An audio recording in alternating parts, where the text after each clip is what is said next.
Hello বন্ধুরা, welcome to my YouTube channel care education purpose. যদি কেউ সাবস্ক্রাইব না করে থাকো তাহলে সাবস্ক্রাইব করে রেখো পরবর্তী সব ভিডিও পাওয়ার জন্য। আজকে আমি তোমাদের সাথে আলোচনা করতে চলেছি বিএ 6 সেমিস্টার ইংলিশ অনার্সের সালের প্রশ্ন, অর্থাৎ 2023 সালে যেসব প্রশ্ন এখানে এসেছিল 2 মার্কসে 2 নম্বর প্রশ্নগুলো আমি পুরো উত্তর সহ তোমাদের সাথে আজকে আলোচনা করব। তো চলো তোমরা প্রথমে কোয়েশ্চেনগুলো দেখে নাও, তারপর আমি একে একে উত্তর সহ বলে যাচ্ছি। প্রথমে দেখো 1 নম্বরের প্রশ্ন হচ্ছে, why did Nora forge her father signature, মানে নরা কেন তার বাবার যে সই সেটা নকল করেছিল। এটার কেন করেছিল? নরা তার স্বামী টরভেলকে চিকিৎসা এবং ইটালি ভ্রমণের জন্য ঋণ নেওয়ার জন্য একটি প্রতিশ্রুতিপত্রে তার বাবার স্বাক্ষর জাল করেছিল। দেখো আমি এর উত্তরটা ইংরেজিতে লিখে দিয়েছি।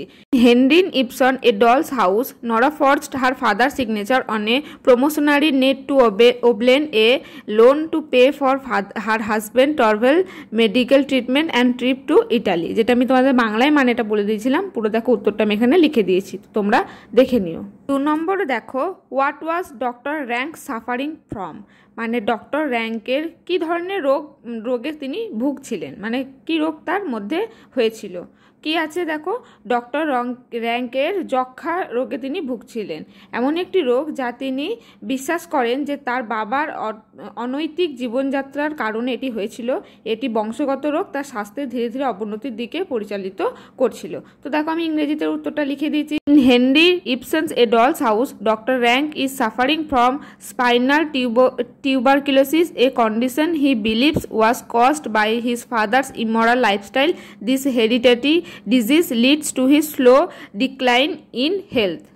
দেখো আমি কিন্তু তোমাদের পুরো প্রশ্নের উত্তর বাংলা সহ বুঝিয়ে তারপর ইংরেজিগুলো বলে দিচ্ছি। যদি ইংরেজি বা বাংলা বুঝতে অসুবিধা হয় আমাকে কমেন্টে অবশ্যই তোমরা জানিও। তো দেখো এরপর সব তো বলা সম্ভব নয়, তো আমি তোমাদের ভালো করে বুঝিয়ে দেবো এবং তোমরা উত্তরগুলো কিন্তু স্ক্রিনে দেখে নিও।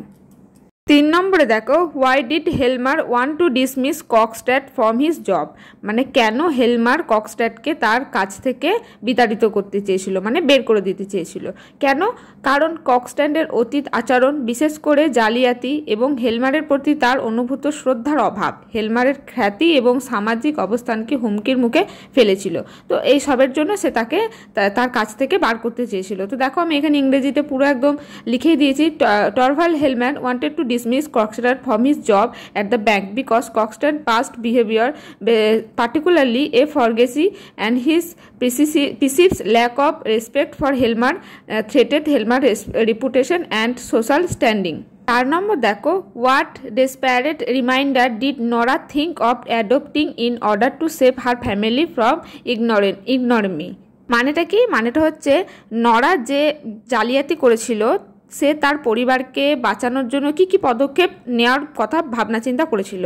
দেখো এর উত্তরটা কি, নরা তার গোপন ঋণ এবং জালিয়াতির লজ্জা এড়াতে বেশ কয়েকটি পদক্ষেপের কথা ভাবছিলেন।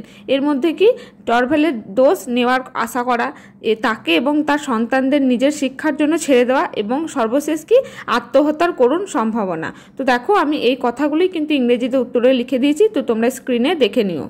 তারপর 5 নম্বর দেখো, why did Mrs Linde marry a person whom she never love, মানে মিসেস লিন্ড কেন একজনকে বিবাহ করেছিল যাকে সে ভালোবাসত না। এর কারণ হচ্ছে মিস্টার লিন্ড তাকে বিবাহ করেছিল তার পরিবারকে বাঁচানোর জন্য, তার মা এবং 2 ভাই বোনকে আর্থিক দিক থেকে সাহায্য করার জন্য সে তাকে বিবাহ করেছিল। দেখো আমি এটা বাংলায় বলে দিলাম, কিন্তু আমি উত্তরটা কিন্তু লিখে রেখেছি, তোমরা ভালো করে দেখে নিও। বেশি করে এসব ইন ডিটেলস যদি আমি বলতে চাই তাহলে ভিডিওটা অনেক বড় হয়ে যাবে, যেটা অসুবিধাদায়ক হতে পারে। তো তোমরা দেখে নিও, বুঝতে অসুবিধা হলে অবশ্যই কিন্তু আমাকে বলো। তারপর দেখো 6 নম্বর, oh my dear doctor Rank, that really was rather horrid of you, why did Nora say so, মানে বুঝতেই পারছো এটা একটা কোটেশন লাইন দিয়েছে, কেন নরা এটি বলেছিল। এর উত্তর কি, কারণ ডক্টর র্যাঙ্ক তার প্রতি তার ভালোবাসার কথা স্বীকার করেছেন এবং নোরা তার অনুভূতিকে অস্বস্তি বোধ করেন এবং সেগুলিকে উৎসাহিত করতে চান না। মানে এটা বলেছিল যেহেতু সে তার মানে ডক্টর র্যাঙ্কের কথাগুলো সে বুঝতে পারতো এবং অস্বস্তি বোধ করতো বলেই সে সেগুলো কথাটা তাকে গুরুত্ব দিত না। তারপরে 7 নম্বর দেখো, what according to Helmer was Nora's most secret duty, মানে হেলমারের মতে নরা সবথেকে গুরুত্বপূর্ণ কাজ কি। সবসময় জানবে ডরভাল কিন্তু মনে করতো যে মেয়েদের একমাত্র কাজ হচ্ছে তার স্বামী সন্তানদের দেখভাল করা, তাই তিনি নরার পক্ষেও এই কথাটাই বিশ্বাস করতেন যে তার প্রথম কাজ হচ্ছে তার স্বামী এবং স্ত্রী ছেলে মেয়েদের দেখাশোনা করা, তো এটাই তার প্রাইমারি রেসপন্সিবিলিটি। তো দেখো উত্তরটা কিন্তু আমি এটাই লিখেছি। তারপরে 8 নম্বরের প্রশ্ন দেখো, why did Nora hide the macaroons in the very beginning of the play, মানে গল্পের শুরুতে দেখা যায় নরা কেন ওই বাদাম জাতীয় যে ফল সেগুলোকে কেন লুকিয়ে রেখেছিল, কারণ তার হাজবেন্ড সেগুলো বাড়িতে নিষিদ্ধ বলে পরিচালনা করতো, তাই জন্য সেগুলো লুকিয়ে রেখেছিল। তো আমি দেখো উত্তরটাও লিখে রেখেছি। 9 দেখো, how did Pozzo addressed Lucky in the beginning, মানে পোজো লাকিকে প্রথমে কি বলে সম্বোধনা জানাতো। তো দেখো আমি এখানে নাম পুরো লিখেছি, Samuel Beckett, waiting for Godot, Pozzo addresses Lucky, মানে লাকিকে কিভাবে পোজো কি নামে ডাকতো, বেসিক্যালি পিগ আর হগ এই দুটো নামে তাকে অ্যাড্রেস করতো। তো এটাই তোমাদের লিখতে হবে। 10 নম্বরের প্রশ্ন দেখো, will you not play, what were Vladimir and Estragon playing with, মানে এই যে লাইনটা দিয়েছে কোটেশন, সেখানে বলা হয়েছে ভ্লাদিমির অ্যান্ড স্ট্রাগন কি খেলতো একে অপরের সাথে। তো কি খেলতো সেগুলো তোমাদের এখানে উল্লেখ করতে হবে, দেখবে গল্পের প্রথমে আছে। তো আমি লিখে দিয়েছি দেখো, ভ্লাদিমির আর স্ট্রাগন তারা কিন্তু কোনো মানে ফিজিক্যালি মানে শারীরিক দিক দিয়ে কিন্তু কোনো খেলা খেলতো না, তারা সবসময় কিন্তু গডের জন্য অপেক্ষা করতো আর একে অপরের সাথে সময় কাটানোর জন্য কিন্তু তারা বিভিন্ন ধরনের খেলা এখানে নাম উল্লেখ করতো, কি কথা বলা, কখনো অ্যাক্টিং করা, একে অপরকে প্রশ্নের উত্তর দেওয়া, এগুলোই কিন্তু তারা এখানে করতো, এগুলোকে এখানে খেলা বলে বলা হয়েছে। তো দেখো আমি উত্তরটা কিন্তু এখানে এটাই লিখেছি। তারপরে 11 নম্বরে দেখো, why did Vladimir wake up Estragon from his sleep in act 1, মানে অ্যাক্ট 1-এ ভ্লাদিমির কেন স্ট্রাগনকে ঘুম থেকে তুলে দিয়েছিল সেই কারণটা তোমাদের এখানে কিন্তু লিখতে হবে। তো গল্পটা পড়ে তোমরা সেটা লিখতে পারবে। দেখো আমি এখানে উত্তরটা লিখে দিয়েছি। ভ্লাদিমির তাকে ঘুম থেকে তুলে দিয়েছিল কারণ সে নিজেকে মানে একাকিত্ব মনে করছিল এবং তার একজনকে প্রয়োজন ছিল, তাই তার ঘুম থেকে তাকে তুলে দিয়েছিল তার সঙ্গে তাকে যোগদান দেওয়ার জন্য।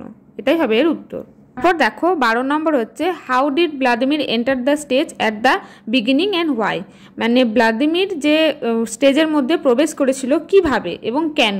তো এটাই লিখতে হবে যে ভ্লাদিমিরের যে শরীরের কিভাবে, যে পায়ে হেঁটে কী ধরনের শার্ট পরে কেমনভাবে হাঁটতে হাঁটতে এসেছিল, তো সেটা এখানে কিন্তু লিখতে হবে, দেখে কেমন লাগছিল। তো এখানে দেখো আমি লিখে দিয়েছি।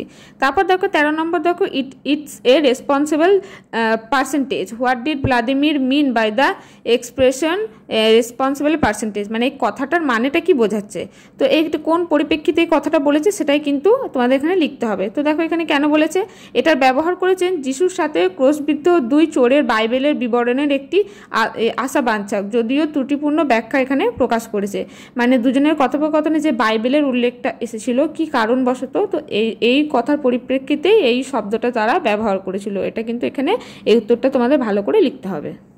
নম্বরের প্রশ্ন দেখো, how did the play Waiting for Godot end, মানে কিভাবে ওয়েটিং ফর গোডো এই গল্পটি শেষ হয়ে গিয়েছিল।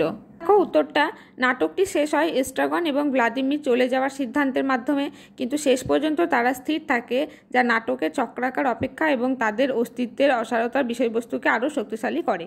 মানেটা কি, মানে তারা দুজন সিদ্ধান্ত নিয়েছিল যে চলে যাব, কিন্তু তাদের যে সিদ্ধান্তের মনোভাব সেটা গল্পের আকারেই কিন্তু ওই প্লের মধ্যে ঘুরতে থাকে। এই উত্তরটাই এখানে আমি লিখে দিয়েছি, দেখো ভালো করে। তারপর দেখো 15 নম্বরে কি আছে, mention 2 image of blackness from waiting for Godot, মানে ওয়েটিং ফর গোডো এই যে গল্পটার এখানে 2টো ইমেজ তোমাদের ব্যবহার করতে হবে। এখানে দেখো কি ইমেজ আছে, landscape and the single possible dead tree, মানে এখানে যে গাছটার কথা বলেছে এবং একাকিত্ব জীবন, তো এই দুটো ইমেজ কিন্তু এখানে ব্যবহার করা হয়েছে। এই উত্তরটা হবে 15 নম্বর। তাহলে দেখো এই 15টা কোয়েশ্চেন হচ্ছে 2023 সালের 2 মার্কসের কোয়েশ্চেন, যেটা তোমাদের এসেছিল সিসি 13, মানে 13 নম্বর পেপারটা যে তোমাদের ছিল সেটা তোমাদের এখানে এসেছে মডার্ন ইউরোপিয়ান ড্রামা এখান থেকে। তো এই 15টা তোমরা দেখে নিও। আরও যদি অন্য কোনো সালের কোয়েশ্চেন তোমাদের চাও আমাকে কমেন্ট সেকশনে জানিও, আমি এইভাবে ভালো করে বাংলা সহ তোমাদের বলে দেবো। তো আজকের ভিডিওটা এই পর্যন্ত। যদি ভিডিও ভালো লাগে একটি লাইক করে দিও, আর চ্যানেলে নতুন হয়ে থাকলে সাবস্ক্রাইব করে পাশে থেকো।